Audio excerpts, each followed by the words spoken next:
this morning. I don't know. I don't know what happened. I had just woke up yesterday. Voice is like this. I wanted to come on yesterday.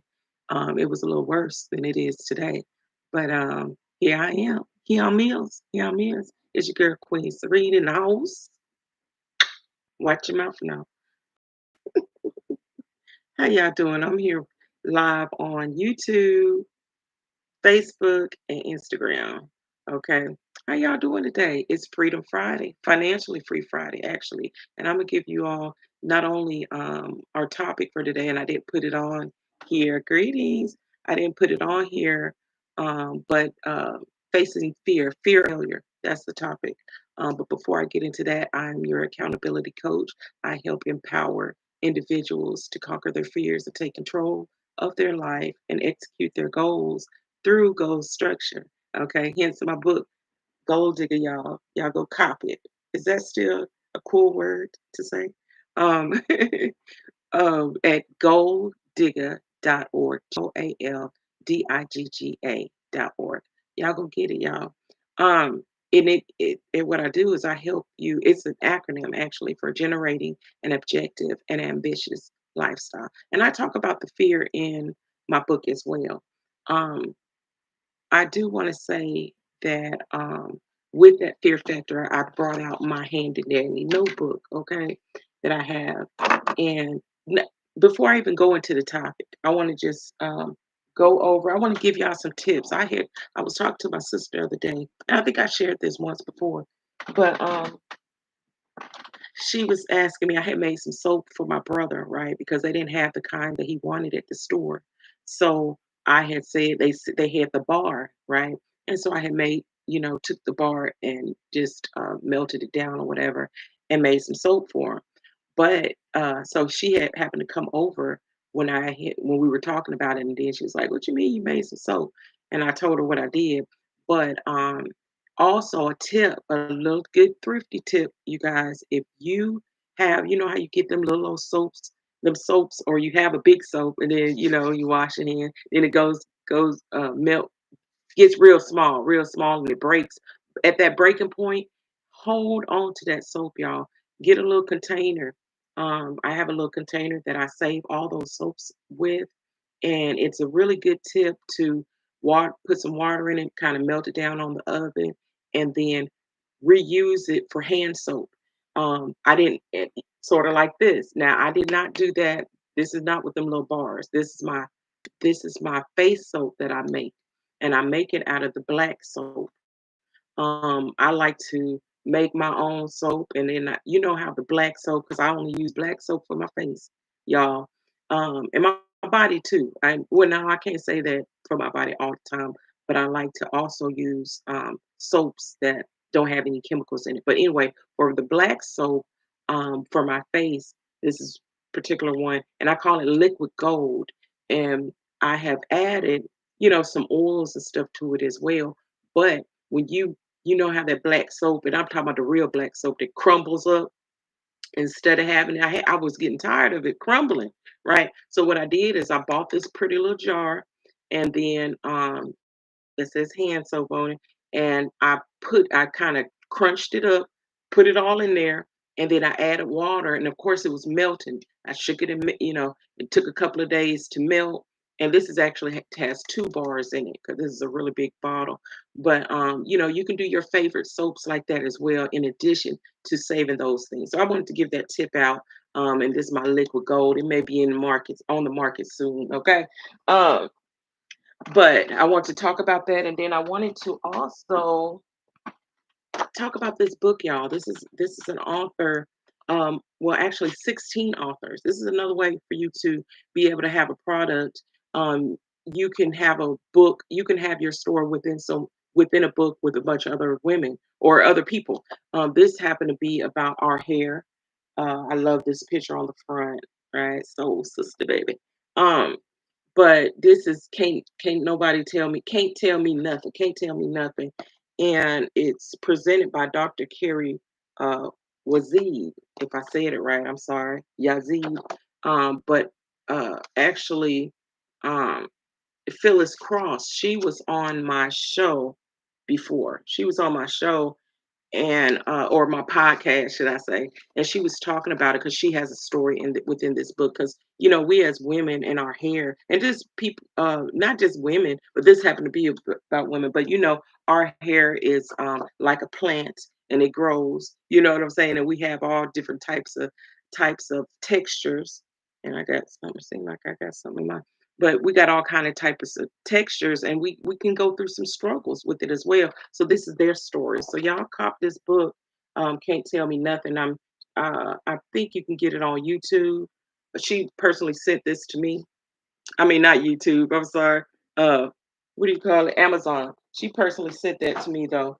Um, and okay, and the last thing I wanted to talk about a product, it's important for us to detox ourselves. We need to have detoxes, colon cleanses, because a lot of times we have a lot of gut problems and issues, and we just don't know about it, and then gut issues and stuff, and that can, if you just get a colon cleanse or a detox, it can flush a lot of that out because we have all this happens all the time. Let me turn that off.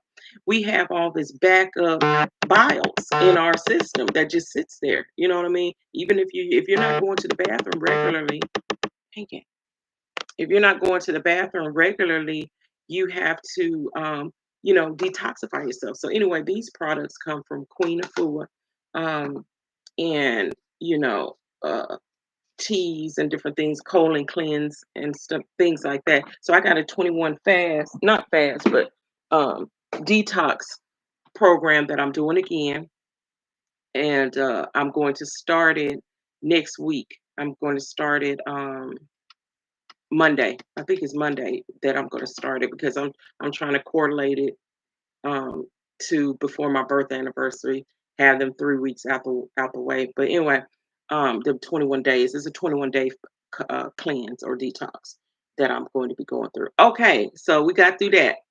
All right. So now we're going to talk about that fear factor, y'all. That fear factor, sort of like that bee.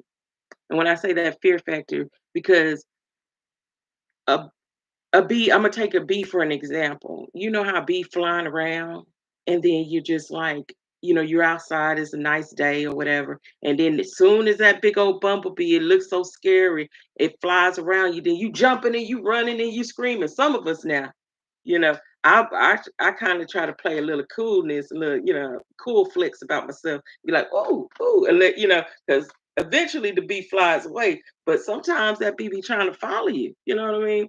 It could be something that you're wearing, or it's just seeing what you are, But we're so scared. We're bigger than the bee, but we're so scared of the bee. The bee, And the reason why is we're scared of that sting before we even get stung.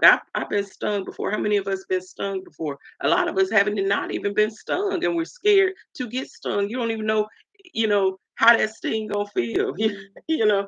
But it's just that fear factor, that fear of getting stung before you even stung. You know what I mean? And so we're going to talk about getting rid of that fear factor today, right? Fighting our fears, just getting over it. And a lot of times, getting over it is just doing it. Not getting stung, but you ain't got to get stung or that like that.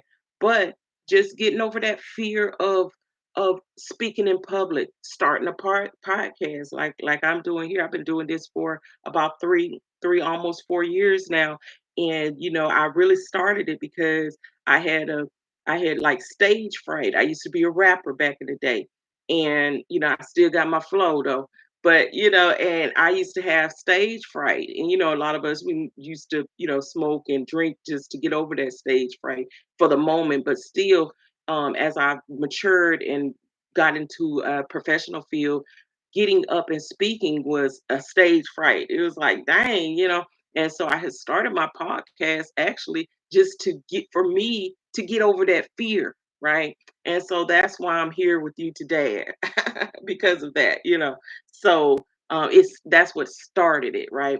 Um, but anyway, the thought of the affliction, like I was saying, that wound or anything, even when of a wound, when I say wound, that bee sting, but even a shot from a doctor, you really, the thought of the affliction. and wounds is usually deeper than the affliction and wound itself. Just thinking of it, like when you get that shot at the doctor, if you have gotten one before. I don't happen to get shots anymore. And my children, my younger children, I don't believe in getting them shots. They have never had shots. And yes, well, my youngest son has never had shots, but I had stopped the shot thing, for a lot of different reasons.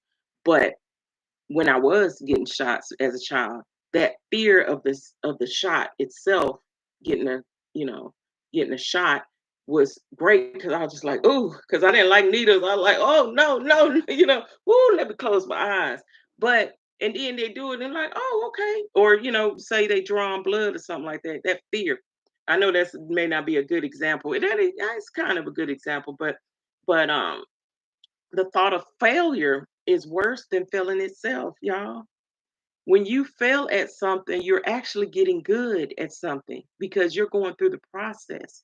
You're going through the, you're going, you're taking yourself through the process to where you can teach others on getting them to the right path because you done been there, you done took that lane, you done fell down that way, you done fell down that way, and you done fell down that way, and then you done went the right way. So failing is a good thing, actually. You know, failing, just like they say, like in sales, like when you're selling, because I'm actually um, you know, studying up on marketing, because I'm getting my brand together, and of course I need to market more and things like that. But you have to knock on those doors. You got to do the numbers. 100 doors may give you 99 no's but one yes. So do 200, get you two yeses. Those type of things. You got to know that failure is part of everything. Every successful person has failed. I have friends that has taken tests. I have taken tests. What about them tests like the driver license? You want to pass. First of all, going there with a level head and some positivity, because don't think of failing. Don't think of failing. Always go in. But if you do fail, always go in with a positive mindset. But if you do fail, hey, don't beat yourself up about it, because you ain't the only one that's failed. And trust me, if it's been done before, you can do it too. You just got to get up and do it again, right? So, just like that driver license test, you know what I'm saying? I happen to have taken it and have passed it the first try, but I have some daughters. My daughter, I ain't go point it out, but my baby, she was so upset. She got to crying after she didn't pass. She passed the written test, but the driving test, she didn't pass the driving test, and then she got to crying. You know what I mean? I had to kind of help out, but it wasn't in, it's not the end of the world. You're gonna fail. It's part of life. It's part of the process. And but then she took it again and she passed. So that's what I'm saying. You know what I'm saying? You're gonna fail, but lift yourself up. Don't beat yourself up about it, and just keep going, right? Because just the thought of it is worse than just failing. Because once you fail, you know how you're gonna change things around. And you say, okay, well, I know this is what I'm gonna do next time. Okay, you're gonna do it a little bit better.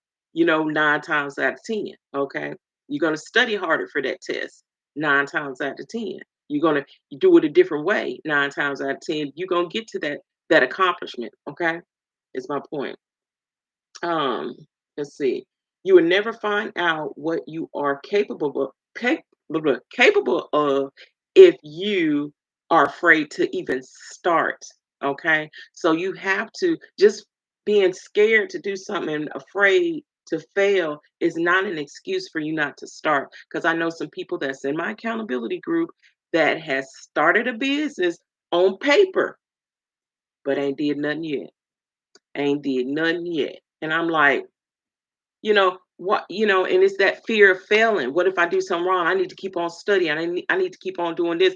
No, you got to get out there and jump on it. You got to fail. You got to fail so you can make some adjustments and some improvements. You know what I'm saying? You got to get out there. It's not going to be, everything is not going to be peachy clean and or squeaky clean. You know what I mean? You see, even my words, my vocabulary ain't the best, but I'm still here. You know what I mean? I'm learning, yeah. Uh, but I'm serious. You gotta get out there. What is this business just sitting here waiting for? Waiting for what? just sitting there. Okay, so why did you even start it and pay all that money for it? And if you're scared to begin, you're afraid that nobody's gonna and then they got clients, but they're afraid that they're not the expert. You become the expert by your failures and your trials and tribulations and your experiences. So you got to get out there and do something. You got to do it. So let's not be afraid, y'all. Let's go for it. And if we fail, because what's the worst thing? I was it's somebody was saying something. I don't know who, but I was listening to this because it's good to listen to motivational speaks and speeches and things like that. I think I was happening. I don't know who said this, but I'm just gonna tell you what it said. They were saying that somebody, they were on their deathbed. They were on their deathbed, and then they had all these entities around them, and the entities were mad at them. The person that was dying, it was them. Actually, it was them dressed up as a attorney, dressed up as you know as I can't repeat it back, but it was everything that person was wanting to become, but didn't birth it. They didn't birth it. They didn't go out there and they didn't execute. And the things that they didn't execute, the entities that they could have done in life, they did not do, and they were haunting them on their deathbed because they were laying there. Now they said, why you didn't bring us to life? Why you didn't do nothing? You know what I mean? I wish I could say it like them, but they don't want told that story, and it just resonated with me because I was just like, oh, that is so powerful. Because I know you say you want to do this, and this. And this is why I tell y'all to come to my accountability call every Sunday at 8 a.m. Central Time. 8 a.m. Central Time. Because this is where we put the wheel in motion. And this is where I encourage you. I'm your accountability coach. And I'm gonna be on you though. So if you don't want to, if you ain't really wanting to, I had people quit. If you ain't really trying to get out there and be encouraged and to do something with yourself, um, you know, don't come because I'm not for everybody. Because I'm going to push you and I'm going to tell you, I'm going to be on you. I'm your accountability coach. I have to hold you accountable. Okay. So if you need that push, you come see me over there. Okay.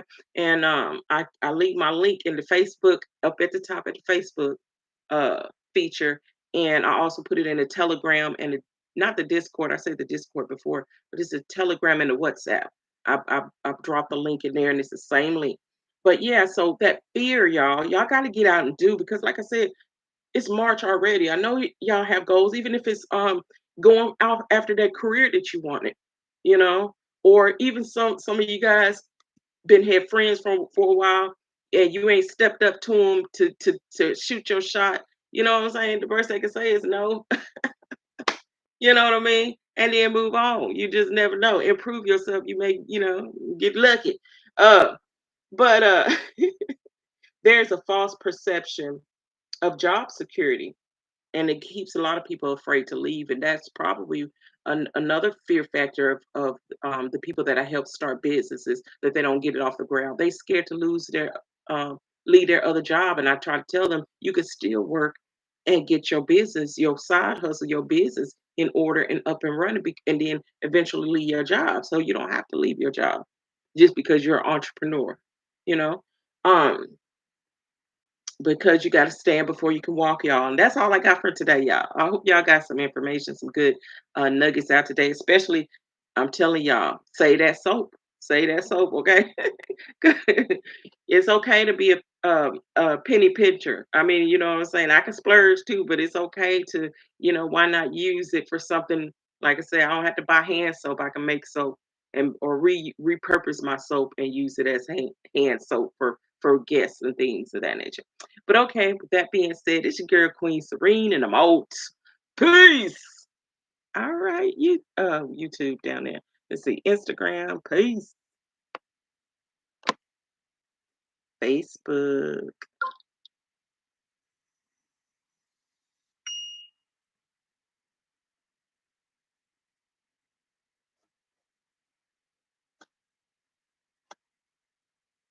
Okay, I have to do this. Oh, let me get you off of here. Let's see. Okay. Oh, did I share it? Oh, come on now, y'all. Let's see.